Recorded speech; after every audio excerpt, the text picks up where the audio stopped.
You're listening to Coexist Podcast, the #1 spiritual podcast in Philippines, with Madam LQ, Nomer Mindmaster, and Tio Bry. Kamusta mga Coexisteds? Welcome to another episode of Coexist Podcast. And before we start, syempre maraming salamat sa studio namin, Tritone Studios. Syempre sa bagong management ni Tio Bry, Tritone Entertainment. Yun, no? may management ka na ngayon. Syempre, kailangan na. Kailangan. Di ba, hindi naman pwede tayo na lang lagi. Pataas ng pataas. Pataas ng pataas. Sabi mo nga, Age of Pisces. Yes, mag-manifest ng Ng mas ng mataas. todo. Oo, mas To the point na mataas. parang delusional ka na Yan. sa pagmamanifest. Oh, delusional. May ka your na. delulu come to be true lalu. True lalo. So, ayun. Ano man pag-uusapan natin ngayon? May mga Daming current events. nangyayari. Oo, daming nangyayari. Dami ngayon. nangyayari. Kukulangin yung... Sige, umpisa mo dun sa sa napanood mo kagabi. Eto, medyo pang Tio Bry ito na, syempre, may significance. May significance Medyo din naman sa fair warning, trigger warning, medyo nakakababa to. nakakababa to. But Yung mga, kailangan natin siya pag-usapan. pero kailangan natin pag-usapan. Okay. Malamang mga kalalakihan at mga nagpapalo kay Tio Bry ay kilala si Lily Phillips. Si Lily Phillips ay isang mais na bituin. Alam mo na yun, mais na bituin. Diba? Sabihin ko Ano na. yung English ng mais? Corn? Corn. Oo, corn star. Mais na bituin. Cornstarch? Oo, cornstarch. Oo. Oo. Yun. So, si Lily Phillips ay isang British na cornstarch na, siyempre, nakatira sa Britain. Kasi British nga siya. So, nag-o-onlyfans siya. Okay, isa siyang OnlyFans. Gumawa siya ng isang challenge ngayon na pang Guinness Book of World Records na she will sleep with 100 men within 24 hours. 100? Men within the next 24 hours. Okay. Is it 100 or 1,000? 100. Muna. 100 muna. Which is natapos niya, yung 100. Natapos Ano niya bang yung record? 100. Ano bang record? Ang record na narinig ko is 967. Wow. 967 men in 24 hours. At walang ulit yon. Oo. Like literally 967 men. 967 men. Yes. So, nagawa niya yung 100. Okay. Nagawa niya yung 100. 3 minutes daw kada isang lalaki. Oh my God. So, dun sa Airbnb na ni-rent nila, na ano yan? Kalat sa internet, kalat sa YouTube. Yung pila. May pila talaga. May pila. Mula umaga hanggang gabi. Literal na Literal na pinilahan. Literal na pinilahan. Yun. Yun na nangyari. So, after nun, in-interview siya. After nung nangyari. Based dun sa mga kwento, siyempre pinapakita niyang pasad sa camera, okay siya. Ano siya. Pero ito based yung si dun Lily. si Lily Phillips. I-google nyo. Diba? Si Lily Phillips. Ang base dun sa mga nag-interview, kung mapapanood mo, ang mga kwento nila, behind the scenes, si Lily Phillips umiiyak, na hindi niya naiintindihan bakit lumungkot ako, bakit hindi lang pagod to, hindi may kakaibang nangyayari. Pero ito ang malupit niyan. Ngayon, si Lily, gusto niyang i-break yung record. Na 967. 967. Ang gagawin niya, 1,000 men within 24 hours. And counting, kailangan every 87 seconds, walang pahinga yun, walang 87 seconds walang is... lunch, walang every 87 seconds, isang lalaki. Yun yung pahinga or in between? Hindi, yun yung ginagawa, 87 seconds. So, hindi 3 minutes? Babanatan siya nito na 87 seconds, ito, nakapila na yung 87, tuloy-tuloy. Para magawa niya yung 1,000 men within the next 24 hours. Grabe. So, yun yung kailangang, na sa akin, hindi naman tayo nagpapaka-ipokrito, but on a spiritual perspective, it's sad. It is. It's sad. Na yung mga tao, kasi sobrang sabi nga nila, ang OnlyFans daw sa States, sa mga hindi nakakaalam ng OnlyFans is a streaming website in which yung mga babae ay gumagawa ng mga kung anong i-request ng mga nanonood. And then they pay them for their services. Siya, parang magbabayad ka ata ng membership para maka-access ka doon. Anyways, sobrang saturated na daw ng OnlyFans. Meaning? Dami na. Dami na. Dami na. sobrang saturated. Kailangan mo nang gumawa ng mga kakaibang bagay para pansinin ka. So, itong So, si ibig sabihin Lily, marami na nag-i-stream. ang dami na. So, itong si Lily, just to become ahead of the game, kaya niya By the way, how ginagawa old to. is she? 23 years Oh old, my brother. God. Tapos, ito pa, may isang catch. Yung nanay niya, yun na nag-handle ng finances. Yun yung parang manager niya. So, the mother is letting this happen. Wow. Is in the Airbnb as well. Naatim As nung this, nanay yun. Naatim nung nanay niya. Kaya yun yung nakakalungkot. Na, again, previous episode, pinag-usapan natin Squid Game. Dahil sa pera, ito yung mga ginagawa ng tao. Nakakalimutan na nila yung kaluluwa nila minsan. Na ano yung epekto nito. Okay. Explain mo nga yung yung sexual energy exchange. Sex, 'di ba? Sexual Mas energy maganda exchange. ikaw ano yan, yung Hindi, kasi spiritually. talakay natin yan nung nag-guest natin si Kix, 'di ba? Oo, Nag-guest natin si Kix, oo. tinalakay natin yung sexual energy exchange. Ang energy kasi natin, dadali natin gawing madaling maintindihan. During a sex or during an intercourse, nagkakapalitan ng energy. Yes. Nagkakapalitan. So kung halimbawa yung isa is mas mataas yung energy, meaning to say yung isa is doing her work, spiritual work. Yep. Kapag nagkaroon ng intercourse with another, Low vibe, for example. hindi nagkakaroon ng parang anong tawag diyan sa mga animals, hindi mutually beneficial. So yung isa nagiging parasitic.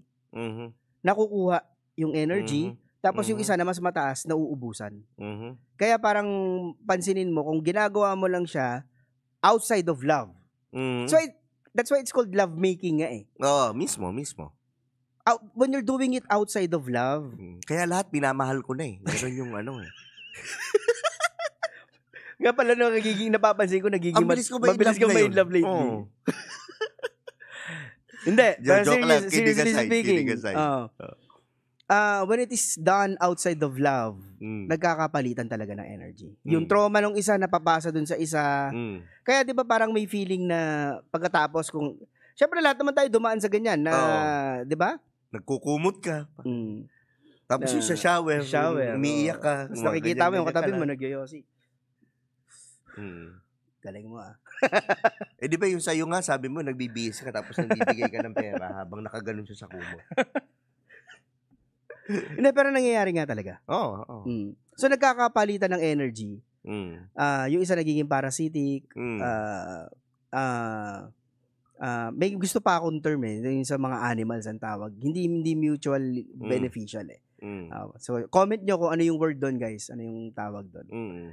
Symbiotic ba? Symbiotic relationship. Yun. Galing talaga ni Tio, bro. Hindi, naalala ko lang. Mahilig ako sa science So, ganun yung nangyayari. Yun yung explanation. Tapos ito pa yung sad part dyan. Sad sa side ni Lily. Sad din sa mga lalaki. Yung mga lalaking pumila doon, just imagine yung mga trauma ng mga lalaking yun. Para umabot sila doon. Para sa umabot sa pumila ka. Ito yan.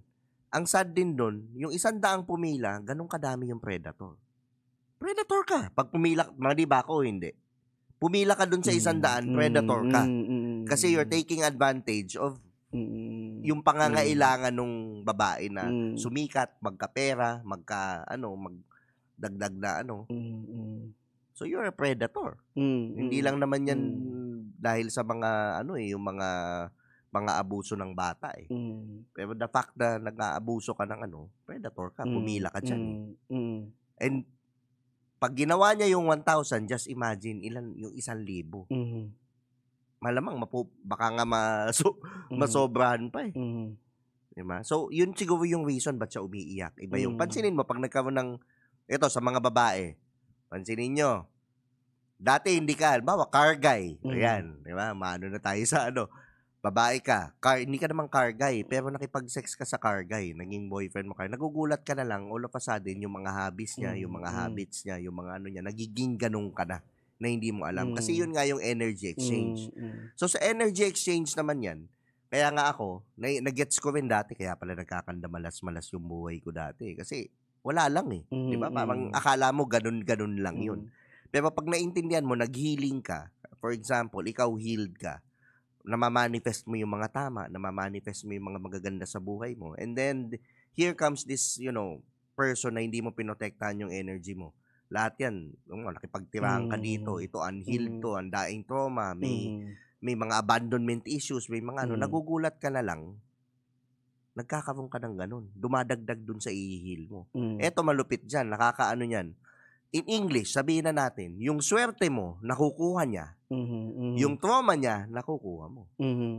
Pero kung parehas kayong unhealed? Parehas kayong unhealed, ganun lang. Pasahan lang din kayo ng trauma.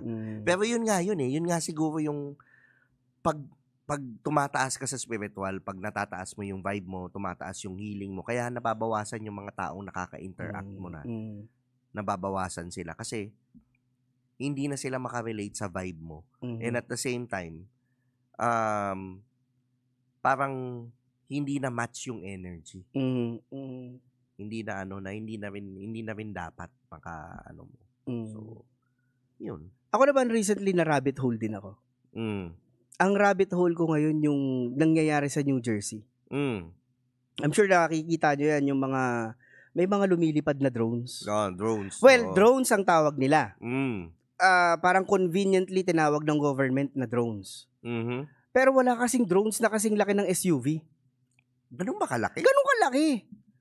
Imagine 50 ang lumilipad sa langit ng New Jersey. Yung mga pang-spray nila ng mga farm. It's not even that big. Ganun yung ba? DJI na, hindi ganun kalaki. Okay. Tapos ito, imaginein mo ang drone natin na pinakamalaki, ang kaya niyang ilipad is about 30 minutes. Ito itong mga, again, quote-unquote drones, kayang lumipad, kayang nasa afloat, lumilipad for 5 hours. Pero yung 5 hours na yun lang yung nakikita nila. Kasi umaalis eh. And hindi nila alam kung saan nagla-land or hindi nila alam kung saan naglo-launch. No? So ang sabi ng government, kasi yung frustrated yung mga mayor eh. Doon sa New Jersey eh. At saka yung mga katabing areas. Frustrated sila kasi hindi nila alam kung saan nanggagaling. It can be parang pwedeng potential threat sa security. Attack or 'di ba?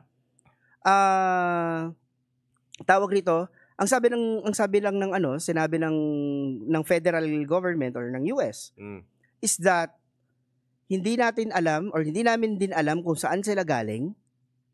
Pero hindi sila threat. Imaginein mo yun. Ang gulo. Paano mo sinabi na hindi sila threat nang sinasabi mo at the same time na hindi mo alam kung saan nanggaling? 'Di ba? Naalala mo some few months ago, nagkaroon ng mga weather balloon, yung China, 'di ba? Weather balloon. Binabaril nila. Pinapabagsak nila. Pero bakit itong mga yung mga drones walang ganung nangyayari? Well, number 1 nga daw, wag daw babarilin or Kasi nga naman pag may bumagsak na SUV, ganung kalaki. Grabe yung destruction, grabe yung pwedeng mangyari. Pero ang ginawa ng US, pinagbawalan na yung mga tao na magpalipad ng sarili nilang drones. So, para hindi makuhaan ng ng malapitan or ng close-up na itsura ng drones. Tapos ang weird dito sa mga drones na to, meron silang ilaw na green and red, which is, yun yung ginagamit ng FAA. Diba yung aeroplano natin may green and red? So it's kind of mimicking yung itsura ng mga aeroplano. So ayun nga, rabbit hole na siya, ang dami ng conspiracy about it na hindi mo maiwasang maisip na UFO or UAP. Diba? Diba dati ang tawag natin UFO, unidentified flying objects. Conveniently, ang ginawa ng government, kasi marami na tayong masyadong biases because of biases dun sa term na UFO, ginawa natin UAP, unidentified aerial phenomena. And then eventually pinalitan nila, UAP pa din, unidentified anomalous phenomena. Kala ko United Architects of the Philippines eh. Kasi nga, merong mga UAP na nanggagaling sa dagat. So, hindi na aerial. So, apparently, itong mga drones na to, may mga iba nagsasabi nanggagaling daw sa ocean. Sa dagat. Pero sabi nga nila, doon nga daw nakatira yung may civilization sa ilalim ng dagat. So, even weirder is that siguro mga 2 weeks, 3 weeks after, mas naging weird pa. Kasi yung drones na tinatawag nila na mukhang eroplano, nagkaroon ng mga orbs. So other than the drones na lumilipad, meron ngayong mga lumilipad din na umiikot sa New Jersey, mga orbs naman. So parang plasma energy. So hindi to conspiracy like yung mga tao, they're into this, like they've been following this. Hanggang ngayon meron pa din daw lumilipad. May mga orbs naman ngayon. Tapos yung mga orbs apparently ino-observe naman yung mga drones. So ang tingin ko dito, yung mga drones sa atin talaga eh. Okay. Sa US government talaga eh. Hindi kaya setup na yan ng Project Bluebeam? Which is nandun din yung mga nandun din yung conspiracy na yon. Oh, by the way, bago sa mga hindi nakakalam, Project Bluebeam, yun yung parang gagawa silang gobyerno ng fake alien attack. Para makiusap tayo sa kanila na kailangan namin kayo and then mabuo na nila yung one world government. Yun yung ending. Parang kung napanood niyo yung Spider-Man, sino ba yung kalaban? Si Mysterio. Si Mysterio. Parang ganun yung gagawin nila. Yun. Kasi nga naman, kung meron tayong common enemy outside of our outside of galaxy. Earth, 'di ba? Talaga tayo, compelled talaga tayo mag-unite. Kasi meron tayong common enemy. Common enemy. Pero kasi, ito nakakatawa dyan. Sineset up na nila dati pa yung stage na matakot tayo sa alien. Which is, kung titingnan mo naman, yung mga alien is higher consciousness than us. Tinatawanan nga nila tayo eh. Hindi naman sila yung mananakop. Hindi naman sila yung gusto nga nilang tulungan ng Earth, to be honest. Yeah, and they have been helping us. 'Di ba? Ang sabi nga, nagbibigay nga daw ng technology. Kaya the last 200 years, sabihin na lang natin, simula nung 1957, yung unang, may unang nag-crash, nag-UFO crash dun sa New Mexico, di ba? From 1957 to now, grabe yung pag-ungos ng technology natin. Pero the last, sabihin natin, industrial revolution, hindi naman umuusad yung technology eh. Di ba? Pero since 1957, ang bilis. Ang bilis ng progression, especially right now. So, circling back dun sa mga drones, I think talaga gawa ng US government. Tapos yung mga orb, feeling ko yun yung mga sinasabi nating aliens. Kasi pagka-close up daw yung mga drones, kamukha nung mga yung angel depiction sa Bible. Wow. Yung maraming mata. Okay. At saka sumasagot yung mga marunong mag-channel. Pagka kinakausap nila, nagpa-flash. Okay. So, parang may sagot siya na affirmative, flash ng ganon. Tapos meron din siyang sagot na negative, magdidim naman siya. Yun yung parang Morse code ang ginagamit. Parang ganon. Okay. Kaya, yung movie ni sino yung babae sa Superman? Di ba merong movie yun na nakipag-contact sila sa alien? So, parang ganon. Superman alin ngayon? Oo. Yung last na Superman. Di ba yung si Lois Lane doon gumanap? Yung babaeng, alam, Prometheus, parang ganun yung parang ganun yung nakipag-contact siya with aliens. So, parang tingin ko yung orbs, yun yung talagang aliens, plasma, beings of light. Beings of light. Which is actually, 'di ba, yung plasma tinanggal sa natin? Tinanggal sa mga science books. 'Di ba ang tinuturo sa atin na 3 klase ng matter, 'di ba? Solid, liquid, gas. But actually plasma is also part of the matter. A manifestation, another manifestation ng matter.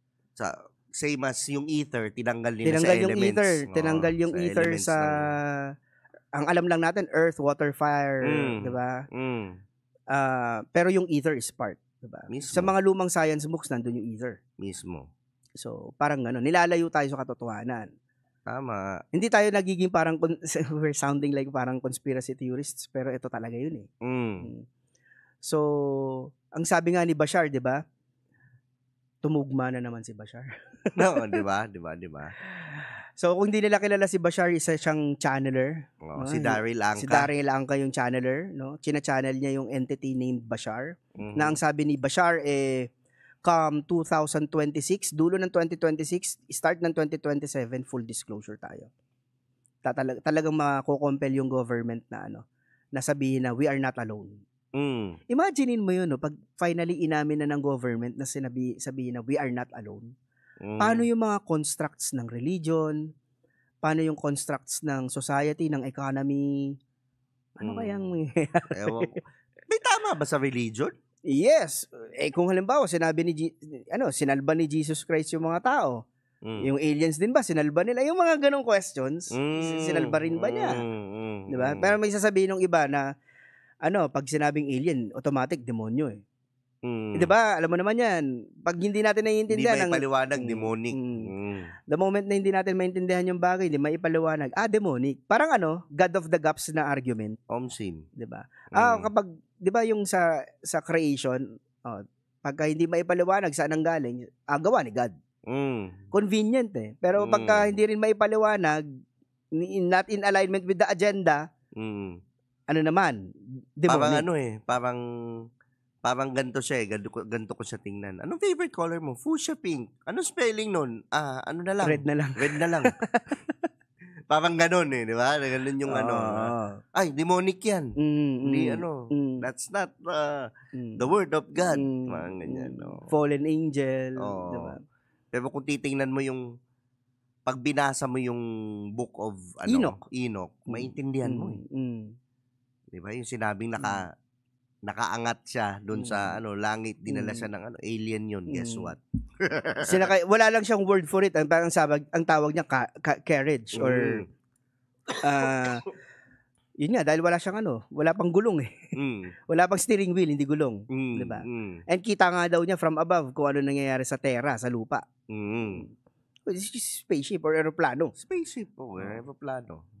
Yun, nakita niya iba-ibang dimension, iba-ibang So, yun, yung mga recently. Tapos, nagkaroon ng parang fog.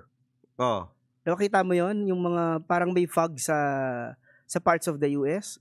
Tapos, yung fog, merong parang smart. Na pag ginaganon mo, sumusunod sa ilaw. Grabe yun. Pero may isa pa pala event. Tapos sabi nila yung fog pala is made out of graphene. Yung graphene is yung mga micro-nano technology. Tapos afterwards, nagkaroon ng LA fire. Yun pa nga lang yung LA fire ang malala din ngayon. Ang lala ng sinasabi LA nila. fire. Ang tingin mo, parusa ba ni God? Hindi siguro. Sa akin, hindi din eh. Hindi. Yun yung mga common narrative eh. Especially sa religious. Sa religious na. Imagine mo yun, no? May mga nagsasuffer. Ito yung, hindi naman ako may isang bahay tapos hindi nasunog. Alam mo yung post na yun? Dahil Catholic daw yung may-ari ng bahay. Parang ako. Hindi kaya pa dahil brick ka lang? Kasi ang mga bahay sa LA, di ba ang alam natin, ang alam natin, di ba, mga artista. Pero hindi lahat yun artista. Hindi lahat yun celebrities, hindi lahat yun athletes or Karamihan dun sa mga yun. Mga ipinamana sa kanila yung bahay ng mga mayayaman nilang ninuno. So, meron dun mga nakatira, magaganda nga yung bahay, pero walang pera. Walang pera mismo. Walang pera, maganda lang yung bahay. Meron nga dun isa nakakaiyak na story 91 years old siya. 91 years siya nakatira dun sa bahay niya.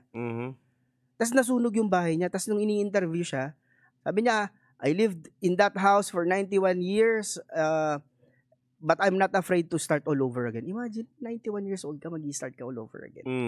Diba? Pero ako doon ako na andyan na naman yung ego and self-righteousness ng mga Saved nasa kami kasi nasa loob kami ng religion. Kasi kami panood, kami ni God. Hindi eh. Asan yung nun? Asan yung fairness and equality? Fairness and equality doon. God is just. I'm glad to be a Christian. Mga ganon. Ako Catholic ako. Nag-Christian din ako. Pero, are you guys hearing yourselves? Ang insensitive. Diba? Tama. And hindi lang yung insensitive na yun, byproduct yun ng ego na mataas ang tingin. Spiritual ego. Byproduct. Mismo. Yung spiritual ego na kami lang ang masasalba. Yan ang main reason why I love Jesus Christ but I'm not into religion. Kaya nga may ibang nagsasabi. Ako, at one point, sinabi ko, I left Christianity for Christ. Tsaka ang dami may message pala sa akin to, sagutin ko na. Kung atheist ba daw ako or whatever. No, I'm not an atheist. I believe there's a one infinite creator. I love Jesus Christ. But the thing is, I just don't resonate with religion anymore. Not that it's bad, but, I'm more into leaning towards the spiritual path. The mystical. The mystical part of it. So, yun. Yeah. What more there's to it? Diba? Wala na. Okay. So, ako maraming salamat again sa Triton Studios, Triton Entertainment, diba? Sa management ko. Salamat din sa Spirituality team. Don't forget, May 25. Yes. Love and Light Love and Light Festival. Love and Light Festival. Love and Light Festival on May 25. Quezon City to gaganapin. So, standby sa Spirituality team page. At sa mga pages namin. And posters. Yep. I-announce din naman baka namin. Baka this week ilabas na namin. By the time na lumabas ng podcast, malamang nakalabas na rin yung poster. Ayan. Ikaw, sino mga para sa salamatan mo? Siyempre, Spirituality team. Yes. Who else? May bago akong sponsor ng dentista, pero pag nagawa na ibig ko, tsaka ako papasalamatan. Yan. Magpa-announce eh. Yan. Tama yan. So, love and light. Love and light, guys. Peace. Also, please feel free to rate, subscribe, and leave a review wherever you listen to your podcasts. That helps others find the show, and we greatly appreciate it. Once again, we thank you for joining us on the Coexist podcast. We'll catch you in the next episode. And until then, love and light.